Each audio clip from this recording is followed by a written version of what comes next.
got strips for pliers, and pliers for a wrench for a hammer, hammers everything else.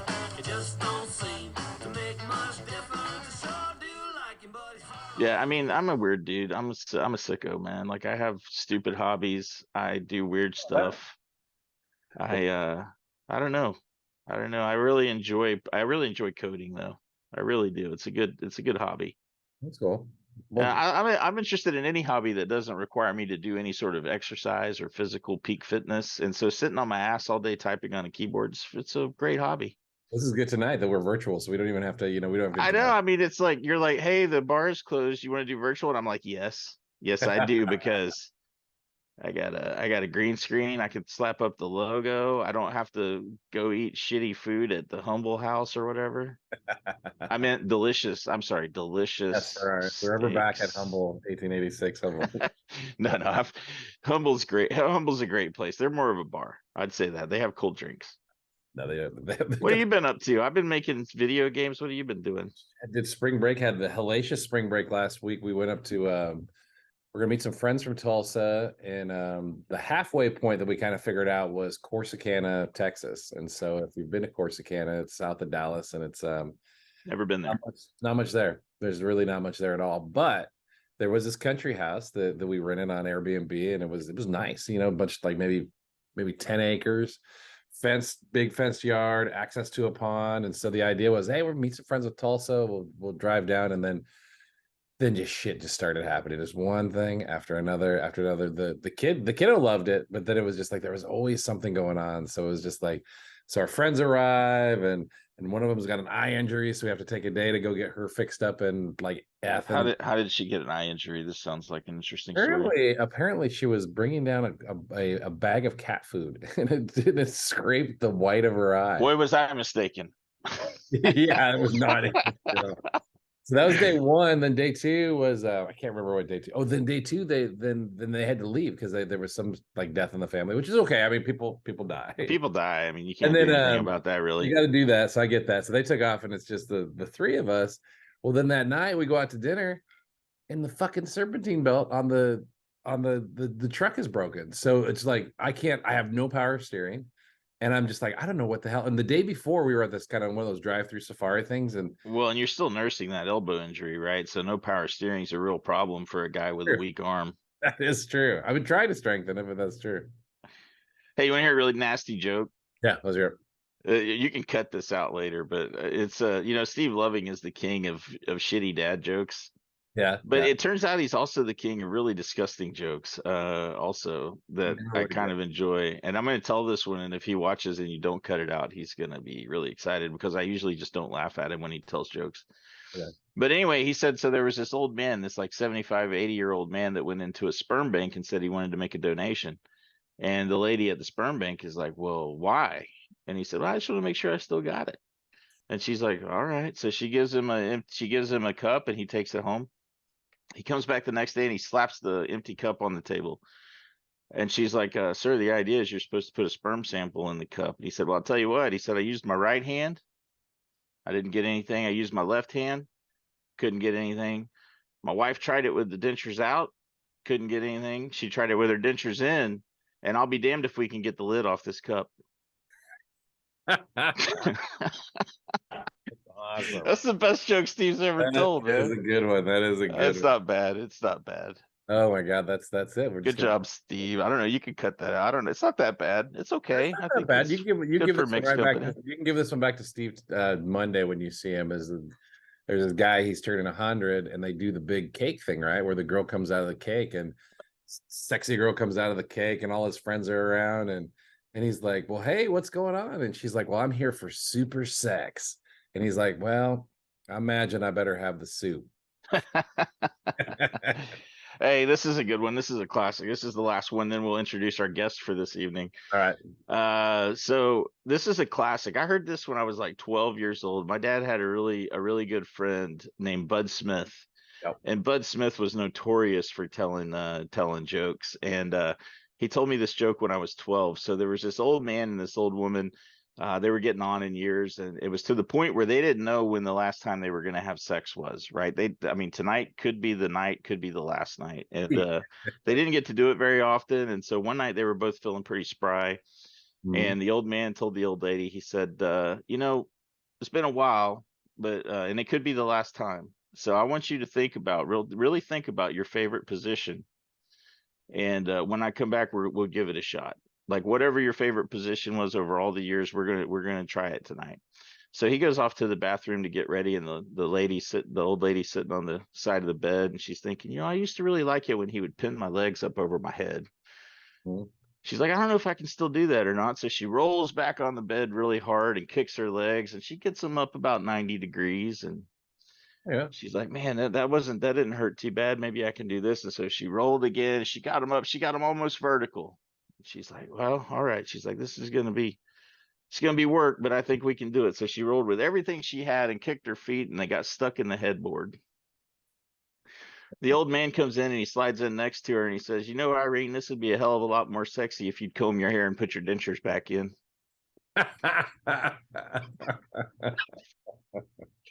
Oh my God. I've known that joke since I was 12 years old, man. Yeah, that is actually good.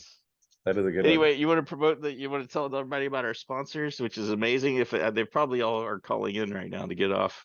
Yeah, they all are. They're like, all right, we're done. We're done. So we want to thank Night Fire Specialist, and these guys are great, man. They get out there, and our buddy Matt Hill. If you've seen a few of our episodes, you've seen Matt. But we want to thank Night Fire Specialist for he's on our show almost as much as he's on his own show. That is true, and that's a lot for Matt. I actually saw some footage of the Permian. There was a big kind of multi-truck fire that a buddy of mine captured, and I was like, "This is Night Fire Specialist's job right there."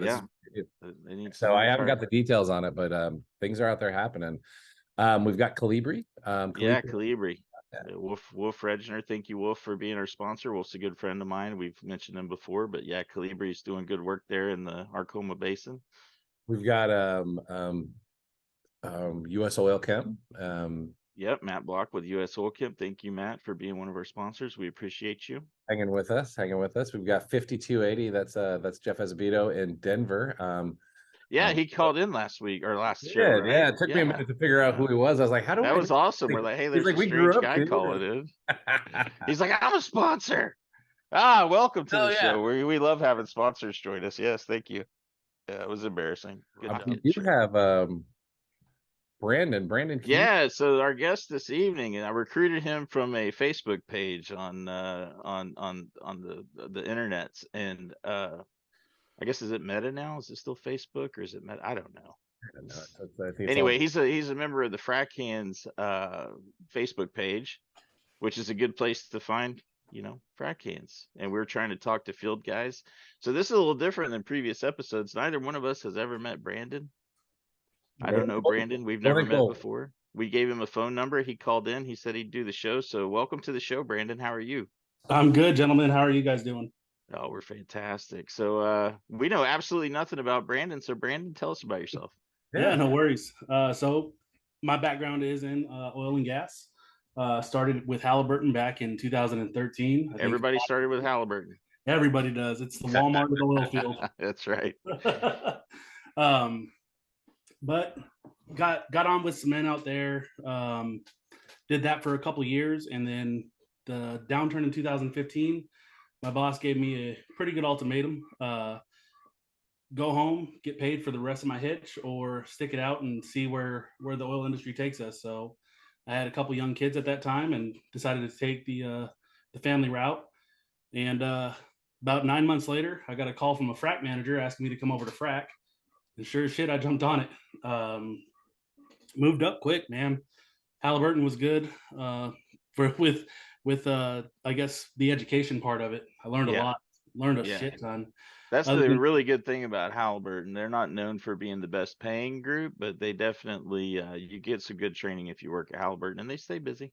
Oh yeah, absolutely. And I got a hell of an opportunity to take a coordinator position with corporate with Halliburton. If anybody knows out there, IFS used to be a big thing with Halliburton, and tracking tickets, field coordinating caught somebody's attention back at corporate, and they brought me on over there. lot of people know too that Halliburton went with 5F, so logistics kind of went out the window, and went back out to the field in 2019. Was only a coordinator for a short time. Went out to North Dakota, but was living in Arizona, so doing the whole traveling thing.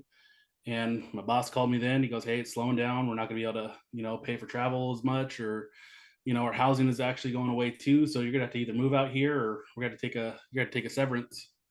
So instead of moving out to North Dakota, took a severance. Sounds like a good option. A damn good option, because fuck that. That cold was it does get cold out there, yeah. And I did the civilian life thing for a couple years, and it sucks. I'm not gonna lie to you. Once that oil gets in your blood, it's hard to wash out. It's true. Joined Liberty shortly after in 2021, I want to say. Right. Yeah, 2021.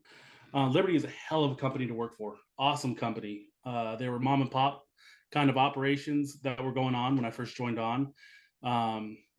Sent my resume over to somewhere down in Texas, down in Midland, and became the West Texas sand coordinator down there. So all the sand that was moving that you saw that had Liberty boxes on, I had touched it at one point. Nice. Unfortunately, as a lot of people do know as well, Schlumberger and Liberty had a deal that was going on, and they adopted the coordination that Schlumberger had, and they went centralized, and essentially my position was eliminated. So right now, the money I was able to save up, just taking some time off with the family, hanging around, seeing the kids grow up. But my wife knows that I got that itch, and I think she's getting tired of me. Yeah, that happens. Does happen. That's what I am. You're home too much. And I'm like, oh shit, I never thought I'd hear that. So got a good buddy of mine that told me about, again, Halliburton, the Walmart of the oil field. They're always hiring, but this time my experience is taking me up to Alaska. So nice. That sounds exciting, man. I've always wanted to get some time in Alaska and never have had the opportunity, but I think it'll be pretty interesting to go work up there. Hell yeah, it's hard to get up in Alaska. It's hard to get offshore. It's hard to go overseas. But once the opportunity gets you, with no matter what company you're with, man, jump on it.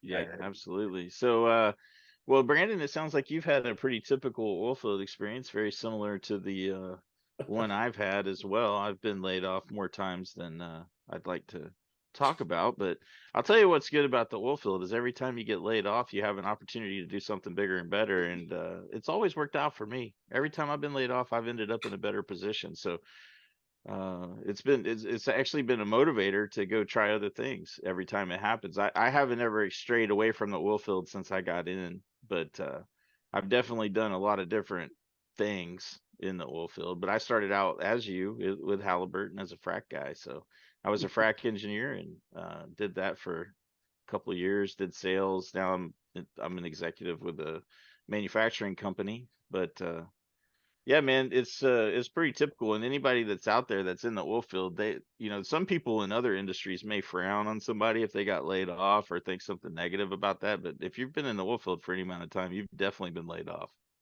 Oh yes, see if you got experience. Yeah, there's only a handful of people that haven't ever been laid off. That's for sure.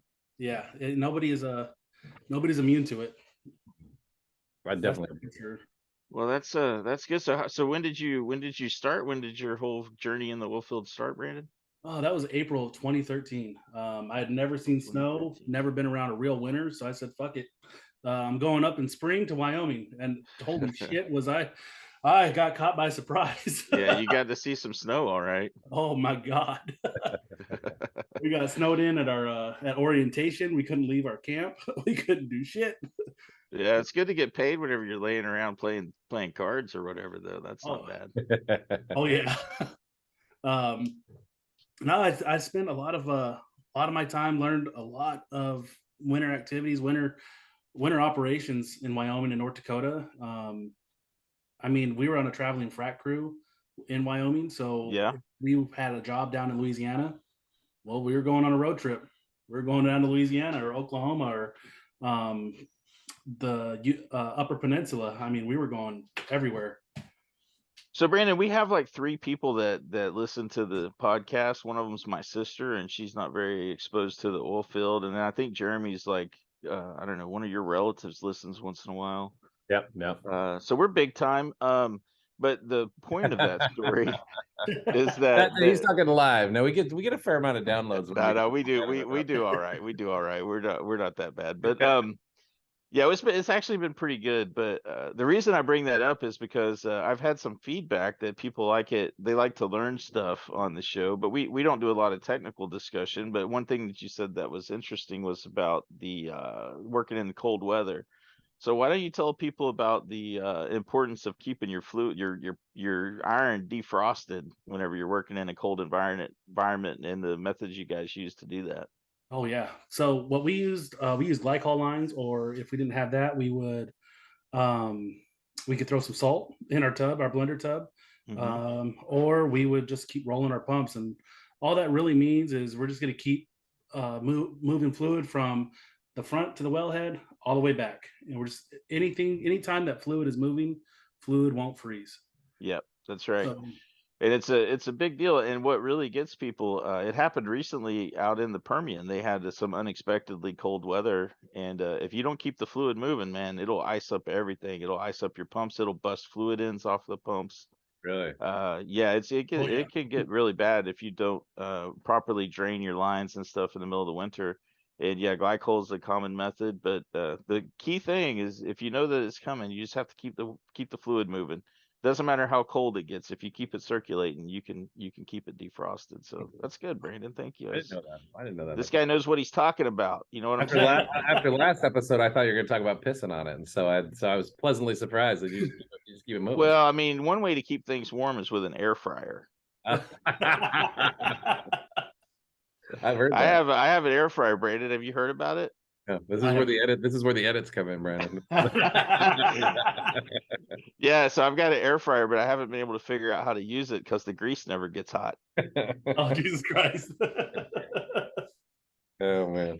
Yeah, I do that. I did that joke like 4 episodes ago, and everybody told me it was the worst joke ever. And I said, you know what? I'm going to tell it every episode. I don't care. We'll keep it going. I'll keep it coming, man. I'll bring it back. So, Brandon, tell us what do you do for hobbies? I'll share some of my hobbies after you go. You go first. Yeah, I'm a dad. First and foremost, I have 5 kids, 2 that are biological, 3 that I was blessed with my wife. The youngest is 5. I got 3 girls. My oldest is going to be 11. She's a girl as well. So I know how to do some makeup. I know how to do some nails. Okay, well, I didn't expect that, but that's interesting. Yeah, you know, one of the guys I worked with at Halliburton, he was a professional hairdresser before he joined Halliburton. Okay. And I'm no professional. I look like Helen Keller went on somebody's nails, but I can do some nails. It may not be the prettiest, but I can choose a good color for you. Well, we don't judge, man. That's awesome that you spend time with your kids and take care of them like that. That's fantastic. Good job. Good for you. Absolutely. For you. But so that's your hobby? Like if you're just sitting around, nothing to do, you're like, hey, come here, let me paint your nails. Is that what you're telling us? Well, that play some dolls. I'm also for my daughter's tea party. Yeah, absolutely. It's almost tea time. Please get ready. Put a hat and tie on Teddy. Am I right? Kids want to learn what a hot toddy is, and boy, oh boy. Toddy. Oh, that's fantastic. I have a daughter also, and I have partaken in tea time for sure with the dolls and whatnot. You do what you got to do. Like that, my friends that have daughters, like, so I have a son, and so when they have daughters, they'll come over and they just want to play with the boys' toys. They're like, oh, look at this. Here's like a tractor, and here's some stuff like that. So yeah.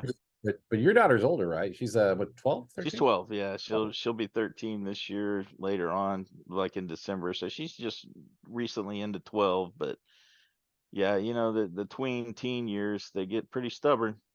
Yeah, give it a year and she'll be you won't be talking, or you might be talking, and it's hard to say. Yeah, I'll be lucky if she gives me permission to do the podcast. Is where we'll be in a year probably. Yeah, having girls changes you, man. Probably one of the hardest working guys I've ever met. Toughest. I mean, dude, I swear to God, he ate nails in 1502 and sledgehammers for breakfast. And I mean, the dude could shoot whiskey like nobody else. The man was dude was a man's man, and had a little girl, and that little girl changed that man around. I mean, he became softer and a little bit more quieter, and man, having girls changes you. Boys are fun. Boys you can be rough with, you can wrestle, you know, and beat them up a little bit, and girls are just different. It's just crazy how much you like, oh, let's play around, let's play rough, and you bump them and you think you're playing, they start crying, and you feel bad, and you're like, you know what, shit, I can't do that anymore. Yeah. I just say, quit crying, shut up. Yeah. My Toughen 5-year-old up. now. I knocked her down actually before she went to the park today. She goes, and I was like, "Are you okay?" She goes, "I'm good. I'll rub dirt in it." And I'm like, "Wow, Yeah. it's like having the There you youngest beat a girl." Awesome. Well, cool, man. So tell everybody how'd you end up in the oil field? Like what was the thing that brought you? Are you from Arizona, or you just live in Arizona now? Well, I was born here in Arizona. I was raised in Vegas, and I got into the oil field. Honestly, I wanted to go be in the oil field since I was a kid. I didn't know anything about it. My neighbor was a roughneck, Mm-hmm. and he did some designs in the early '90s that really helped change a lot of things in the Gulf. Halliburton, boots and coots kind of shit. Yeah. And he told us a lot of stories, and it intrigued me. I wanted to join, and my brother-in-law told me about an opportunity with Halliburton. He was in cement, and he didn't last very long, but he's like, "Hey, just apply here." And sure as shit, man, I did, and it's been in my blood ever since. And I don't know, I can't shake it. I think I'm gonna die in the patch someday. I Yeah. just love it, man. I love it. Yeah, it definitely is not for everybody, but if it's for you, then it's the only thing really that there is. Yep. Oh yeah, 100%. And it's evolved so much. And I mean, just in a decade, there's so much that's changed. Conventional fracking, or even just conventional cement pumping back in the day when I first started cement was 6 barrels a minute, or frac was 40 barrels a minute. Now I'm looking Yeah. at Halliburton pumping 200 barrels a minute, and cement's doing 12. I'm like, how the hell do you do this without Yeah, blowing out the annulus, man? Like, yeah, it's crazy. it's definitely, the rate has definitely climbed. Everybody wants rate. I've been off on tangents before on why I don't like that theory, but everybody wants rate, so we give them bigger pumps, and we give them more rate. Oh yeah, 100%. The pumps have changed substantially. I mean, it's just When you were insane. at Liberty, did you work with any of their electric pumps? No. So before I got let go, we were actually rolling out the Digifrac fleet, Yeah. and I got to go on location while they were pumping. I never got to see it in action, in the van, but hearing it, it's crazy. The generators are louder than shit, but the actual Digifrac fleet sounds like a jet. I'm not gonna lie to you. Yeah. It's Yeah. badass. It is awesome. Yeah, the electric frac is really taken off this year. I think it's going to be, I think within 5 years, everybody's going to have electric pumps, personally. Really? First prank that ever got pulled on me. I knew about the V-door key, knew about the beaver slide, knew about all the good old shit, but I was trying to be a good hand. I was still a worm, and my cementer comes up. He goes, "Brandon, I need a can of AIR." And I'm like, "Fucking air? There's no such thing." He goes, "No, there's a thing of D-air, but I need a can of the AIR. It actuates air." And he sold it. I mean, this guy sold it. I was like, "Cool, I got it." I went and looked in the back of his iron truck. Nothing there. I asked the pump operator. I was like, "Hey man, you know where I can find a can of AIR?" He's like, "Yeah, I think I saw it in the doghouse. I think he gave it to the driller." Sure as shit, man, I went around location for about 2 hours. Mind you, it's -10. I'm going up and down. I went to the pusher. I went to the mud engineer. I went everywhere. And company man goes, there's an ID10 form, ID10T form behind my door. You should go get it. I'm like, all right, yeah. And I was You like, got to what is it fill out the for? ID10T form before you can get your can of air. That's exactly what he told me. I was like, son of a bitch. That's good. Oh, that's a good one. Yeah, I've heard of that one before. That's a pretty good one. Another one that they send people to look for is blinker fluid. Yep. Blinker fluid's a fun one. Um, When I was in the Army, we used to do a prank, because I've told all my oilfield pranks on previous shows, but one that I don't think I've shared is I was an M1A1 tank mechanic when I was in the military, and are you guys familiar with the M1? the Abrams. Yeah, the Abrams.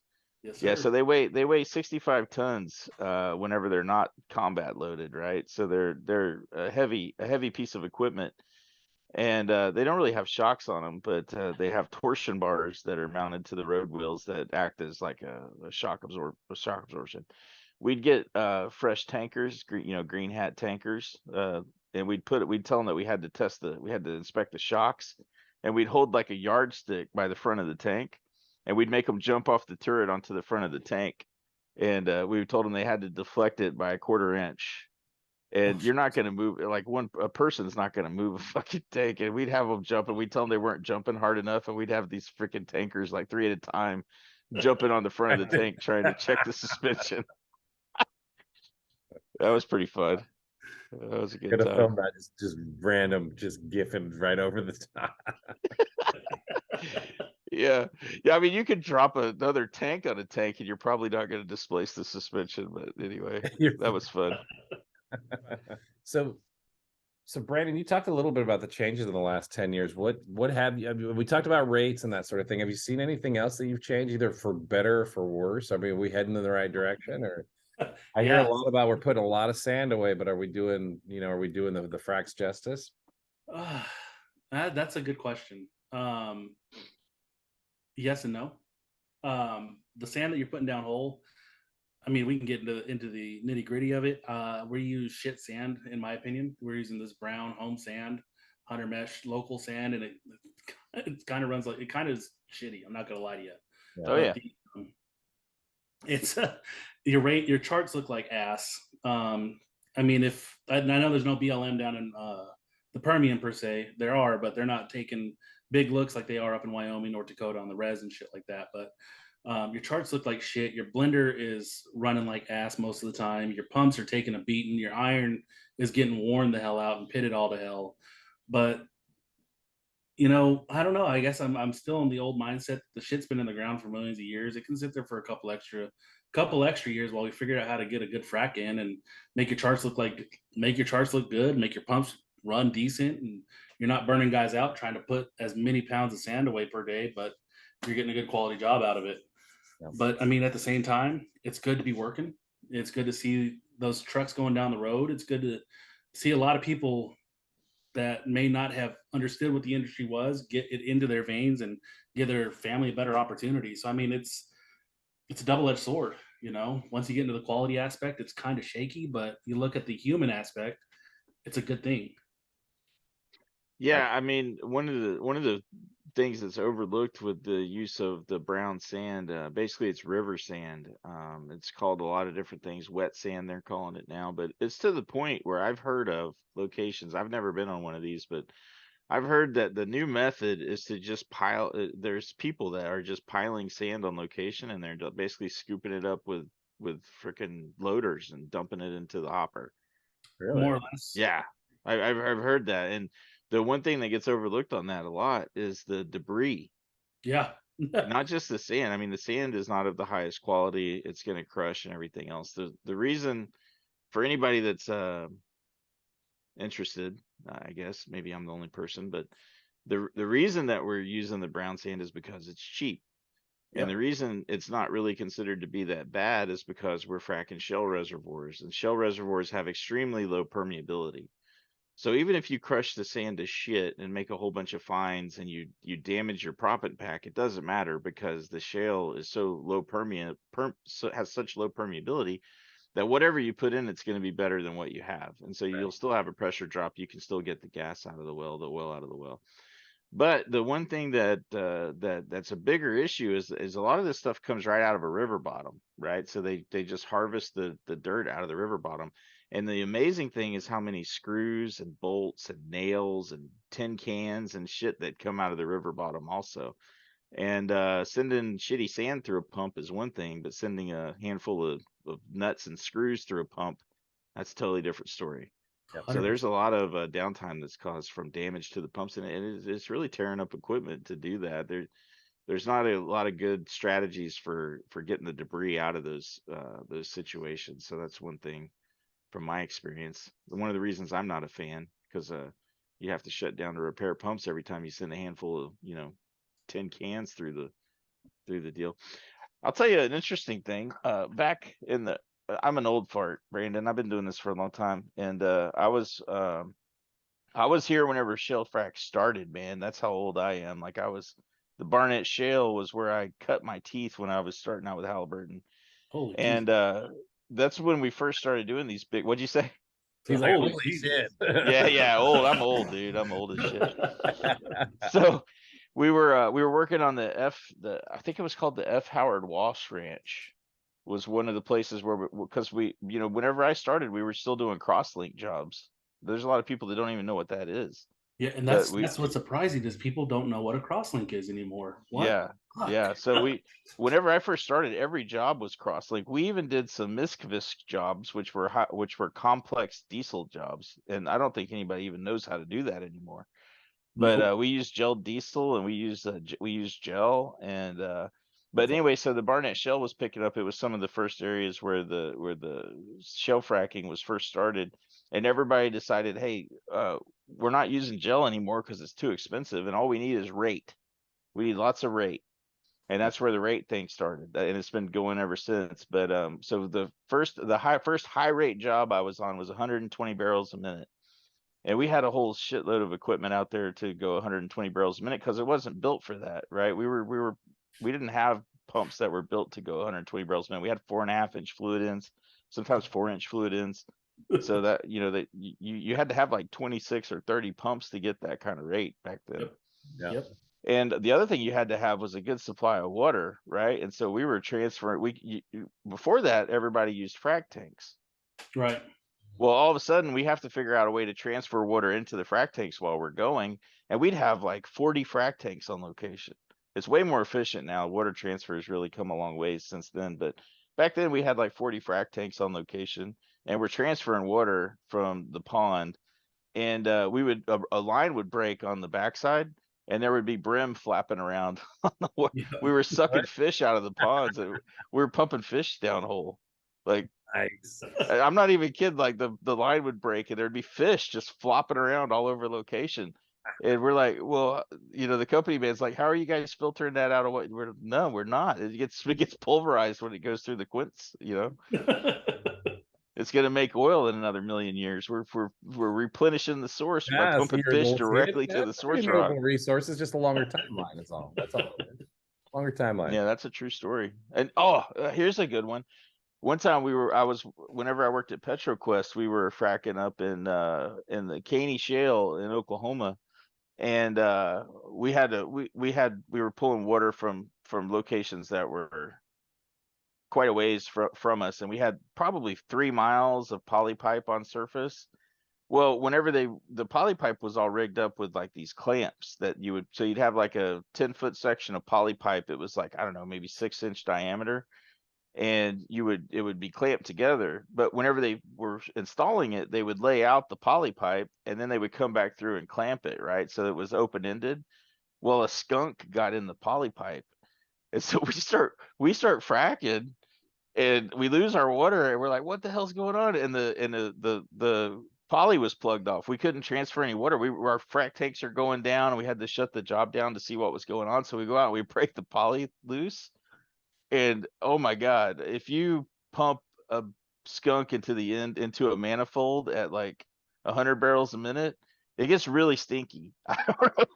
Whenever we broke that line, man, there was skunk juice everywhere. That thing was just mutilated, but every bit of skunk juice had been dumped into the poly, and it was bad. It was really stinky. Awesome. Yeah, we killed a skunk. PETA's not gonna mind that either, I don't think. We just lost our PETA sponsorship. Fuck them. Now, you talk about gel diesel, and that's for those of you all out there, they also call that napalm. I mean, if you want to call it, technically yes, yes, we did pump napalm, but we didn't.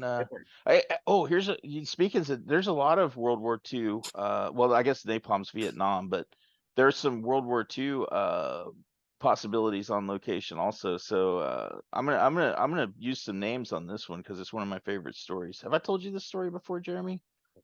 Start it out and I'll let you know. Okay, so we had a company called Bosky that did all of our chemical treatments. They did all of our basically biocide treatments, and they used chlorine dioxide to do the biocide treatments. Yep. Well, fuck, I forgot. There's 2 chemicals that are used to make chlorine dioxide.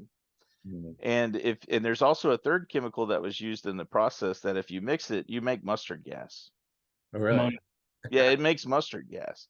That's awesome. And that doesn't normally happen because you normally mix it correctly and you pump it away, and it's just a biocide. It's just chlorine dioxide. Yep. But so because mustard gas is chlorine gas, right? That's what mustard gas is, essentially. Mhm. And so one time they were out working for us, and somebody hooked something up wrong, and they set a cloud of fucking mustard gas out on location. And so the sales guy, his name's Chance Hardacre. I'm using your name, Chance. I don't care. He calls me and he's like, I was the completions manager, and he calls me. He's like, hey Lloyd, we had a little bit of an issue. He was out cooking steaks on location that day for the guys, right? He's like, we had a little issue on location, but it's all taken care of. And I was like, what happened? And so he tells me what happened, and he's like, but it's no big deal. I was like, Chance, you built a fucking World War II chemical weapon on my location. What do you mean it's no big deal? Are you kidding me? We may or may not have made mustard gas. Yeah. He's like, well, we nobody died. And I'm like, well, that's fucking fantastic. Thanks for that. First is good news. Nobody died. How are the cows? Did we kill any cows? No, the cows are all good. No problem. Shoot. So what He about? was so excited that it wasn't a big deal. Oh my God, it's like that scene on Joe Dirt where the kid makes mustard gas and he saves the day. He's like, you made mustard gas. Mustard gas, man. That's actually possibly one of the best oil rig funny scenes I've seen is on Joe Dirt. So we have to go back to that. I don't know if I mean I've seen Joe Dirt before, but I've only seen it one time. Well, man, it's a go back classic. Yep. And definitely go check watch out the rig scene. It's actually it's worth a look. It's worth a look. So Brandon, tell me about superstitions. What have you seen in your 10 years? You're a bit younger, and so are there new superstitions out there? Are there things that people are talking about, or is everybody just pretty much sciencing it up out there? Man, it depends on who the company man is. I've had company men say, you got to wipe your feet 3 times before you come in the van. Obviously, you don't touch shit with you don't touch handles with dirty gloves, just because it could. That one I never really got a full answer on. But cherry pies, cherry pies. There you go. Chicken bones. Yeah. Oh, what's another one that I've heard? That chicken bone, man. that surprised me, but man, I'm hearing it all over the place. Oh It's yeah, real. chicken bones is across the board. It's It not is just real. frac. It's cement. It's drilling.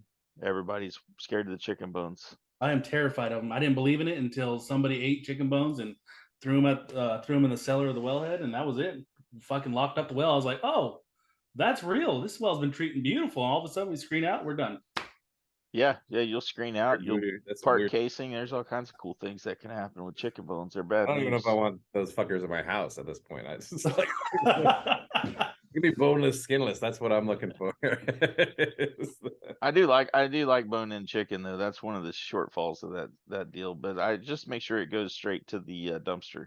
Oh, 100%. Don't store it in the house. Don't take it on location. I never eat chicken on location. Yeah, no.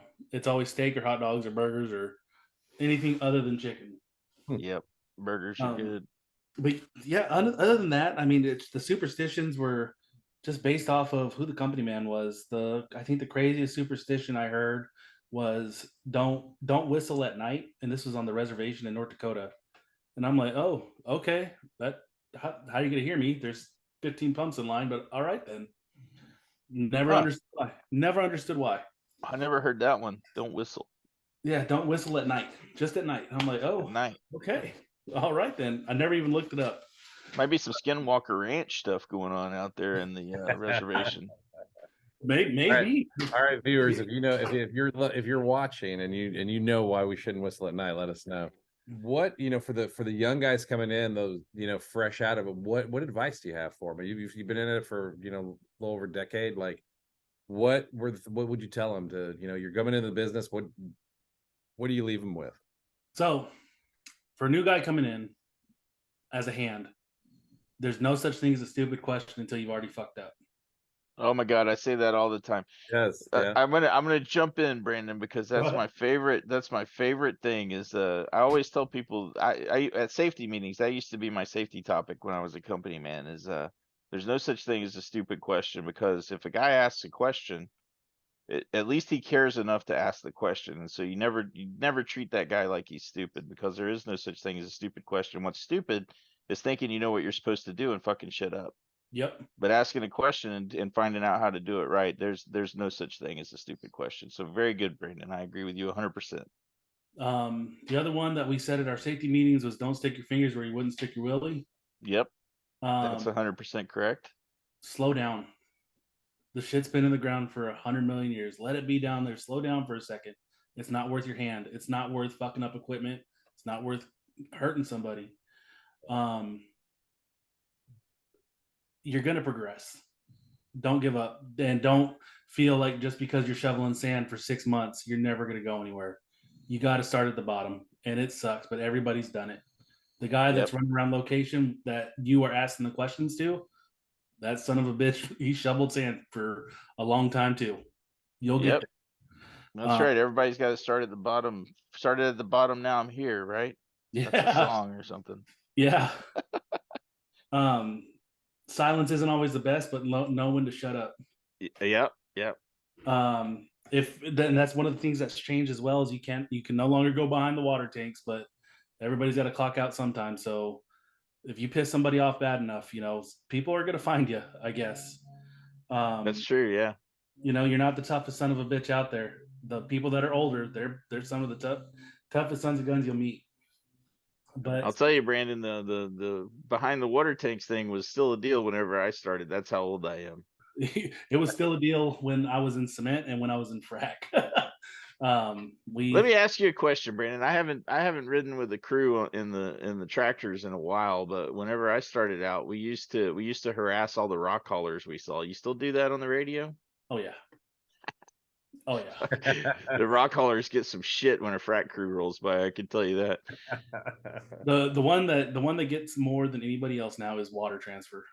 Oh yeah, well yeah, water transfer. I mean, they've always gotten shit. I mean, the people are people are gonna talk shit out there. You gotta have thick skin, man. Yeah, you gotta. You can't let it's all in good fun, man. This is your family. You're a family out there. You have a family on your days off, and you have a family when you're out there. Look out for your brother or your sister, even. And then for the guys that have families, an older hand taught me this, and he'd been in the industry for a long time. Little kids have little problems. It's their whole world, but you are also their whole world. So take your time, make sure that their world comes home, but don't sweat the small things. It's when they're older that their little problems are actually big problems. Yep. Cherish what you got when they're little, and maybe the industry may not be in your best interest when they're teenagers or preteens. You can take the time to step away at that point, but you could always come back. But little kids have little problems. Try to be there as much as you can. Call them as often as you can. You have the technology now. You can FaceTime them.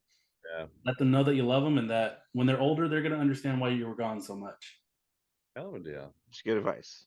I like that. No, I think that's true. That is very, very true. So, well Brandon, it's been a pleasure getting to meet you, man. I really appreciate you calling in with just some weird guy contact you off Facebook. I'm sure you probably thought we were going to ask you to take your clothes off. Only Matt Hill does that. We don't. That's oilfield tailgate. That's oilfield tailgate. We don't ask people to take their clothes off. Well, damn! I was going to turn the camera on and show you guys what I'm working with. Yeah, no, definitely. Thanks for jumping in here, and if you got some buddies or anybody who wants to jump on, we're just getting started. You're episode number 5, and we're gaining some ground. But the whole theme is really just we want to talk to the folks in the field. There's plenty of technical stuff out there. We want to talk to real folks, and so you're one of them, and we're glad you joined us. So yeah, we thank you for your work. We thank you for your time, and wish you luck in Alaska. Appreciate it. Keep in touch, man. Send us some pictures from Alaska. I'm interested. I've always wanted to go do some work up there. Absolutely, I'll definitely do that. And if you guys ever need me to pop back in, I'll definitely be more than happy to do that. You got any bits that you'd want to do? We have a guy that auditioned to do Troy D. Mercer. He didn't make it. We cut that shit out. Shit! Completely. It was bad. Oh man. Well, coming to you. If I had any bits to do, I think it'd be It'd probably be like watching Magic Mike in reverse. Because In reverse, nice. All right, we can do a Magic Mike episode. That sounds right. We should get Brandon to do like some sort of crazy dance in his underwear, and we can just play. You can play that every time I do the air fryer joke. That'll just be yeah. That's how we'll cut in. We need that intermission of just like, oh, here's our intermission now. Like, sorry, let's all go to the. I gotta drink. What is that song that you played? Like, let's all go to the something. But it's that classic. It's the classic kind of drive-in movie theater. Like, let's all go to the whatever the snack bar. Let's all. Go. Dude, I laughed so hard when you did that. That was funny, man. He teased it up perfectly. He's like, "Hey, did you hear I got an air fryer?" And it's just like, "Let's go to them." He cuts out my air fryer. I was laughing the whole time I was editing that. I was like, "Fuck this guy. This is what's happening." Fuck this fryer. Oh man. Yeah, it's good times, man. So well, hey, this is good. It was, it's short and sweet, but we love having you. And so what we'll do is we'll edit this up, and then we'll launch it, and you'll be out there. And so yeah, we'll send you a notice whenever we post it. It usually takes Jeremy like 2 to 3 weeks to do the editing. We'll see. It's a Friday night. Might be a little sketch this weekend, but no, I'm just giving him shit. He does everything. All I do is show up and tell terrible jokes. That's my job. Yep. When we started, I was like, I need somebody to just show up and just bust balls. He's like, yep, I'm your guy. That's the. We do some good stuff too. So yeah. Well, cool. Thanks, Brandon. We appreciate you. You got any last parting words of wisdom? Yeah. Have fun out there, man. It's always going to be here, even when it slows down. Just have fun. These guys are going to make an impression on you for the rest of your life. Yeah, that's true. That's true. Then he's talking about us. He's talking about oil and gas lighting. Absolutely. These two guys are looking these two guys right here are going to change. It may not be the right impression, but it's an impression nonetheless. All right, Brandon. Thank you guys so much. Hey, thanks, Brad.